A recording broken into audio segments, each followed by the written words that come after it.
Bonjour les amis de la passion ludique, bienvenue. Alors dans la vie, moi, vous savez, plein de choses que j'aime, mais la cuisine et les jeux de société, ça fait partie des tops. Et bien là, je suis très heureux de vous présenter Critter Kitchen avec son petit design à la ratatouille, qui est un jeu où on va faire à manger. On va cuisiner des plats et on va les servir dans des concours et un critique gastronomique. Alors, Critter Kitchen, c'est un jeu qui se joue à partir de 12 ans, pour des parties d'environ 60 minutes pour 1 à 5 joueurs. Avec ces chiffres, vous comprenez tout de suite que ce n'est pas un tout petit jeu familial. On est déjà sur un vrai jeu de société, pas très compliqué, mais initié quand même.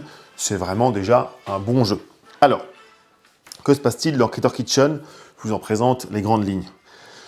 Chaque entreprise a 3 cuistots. Un grand, un moyen, un petit. À notre tour, on va simplement les envoyer dans différents lieux. Les lieux dépendent du nombre de joueurs qu'on est, pour aller chercher des ingrédients de qualité, parce que qu'est-ce qui fait un bon plat, à part le talent du cuistot, c'est évidemment aussi les ingrédients. Donc on va se les mettre un petit peu partout ici, et il y aura un effet de priorité, c'est-à-dire que quand vous êtes le petit bonhomme, vous êtes sûr d'être le premier à prendre quelque chose, mais vous pouvez ramener qu'un élément. Si vous êtes le bonhomme moyen, vous ramenez 2 éléments, mais vous passez en deuxième éventuellement, avec le troisième bonhomme le plus gros pour en ramener 3, mais vous passez en dernier. Donc il y a un peu de bluff, un peu d'observation de ce qu'ils vont faire, un peu de chance aussi, et on va envoyer comme ça, grâce à des cartes, nos bonhommes sur ces différents lieux. Suite à quoi, nous allons ramasser nos ingrédients, nous allons pouvoir ramasser des piments et des soupes. Les piments et les soupes seront des compléments, les soupes nous permettront de donner un peu plus de saveur à tout le repas, et notamment de remplacer les éléments dont on aurait besoin. Par exemple, dans cette recette où il me faut des carottes, des champignons, du pain, la bouche est gourmande, je pourrais remplacer, par exemple, le pain par une soupe. C'est bizarre, mais c'est comme ça. Quant aux piments, ils nous permettront de donner du peps à nos plats. En gros, ça se traduira par une multiplication des points de victoire. Une fois qu'on aura fait plusieurs tours de ramassage d'ingrédients, nous allons servir les plats qui nous sont demandés, donc c'est ceux-là ici, et nous allons donc les mettre sur des petites assiettes, comme ça nous en avons 3 pour 3 plats, tac.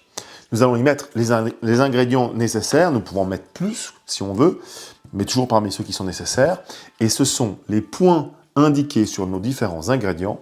Ici vous voyez un petit 3, mais ici je vous montre par exemple un bout de viande à 5, ça va de 1 à 7. C'est l'addition de cette qualité d'ingrédients qui va ensuite nous donner des étoiles pour notre restaurant de 1 à 4 étoiles. Nous allons donc faire 3 tours comme ça, 3 ramassages d'ingrédients, 3 services des 3 plats disponibles, marquer des points, recevoir des étoiles, puis nous allons, comme dernière manche, cette fois-ci, ramasser une dernière fois des éléments, et puis servir un plat avec tous les ingrédients disponibles dans le jeu, aux critiques gastronomiques. Alors on va essayer sur chacun de ces ingrédients d'être le meilleur que les autres, d'avoir chacun de ces ingrédients, ça fait aussi des points, plus encore il y aura quelques modificateurs ici, qu'on appelle les rumeurs, que vous pourrez découvrir au fil de la partie, qui vous donneront des indices sur ce qui va marquer plus ou moins de points. Voilà. C'est aussi simple que ça finalement, il y a quelques petites subtilités, on pourra avoir un sous-chef, comme ils appellent un sous-chef, un personnage de plus pour un tour, qu'on pourra envoyer chercher les ingrédients. Il y a ce genre de petites choses qui se rajoutent, mais en gros, on a fait le tour de la partie.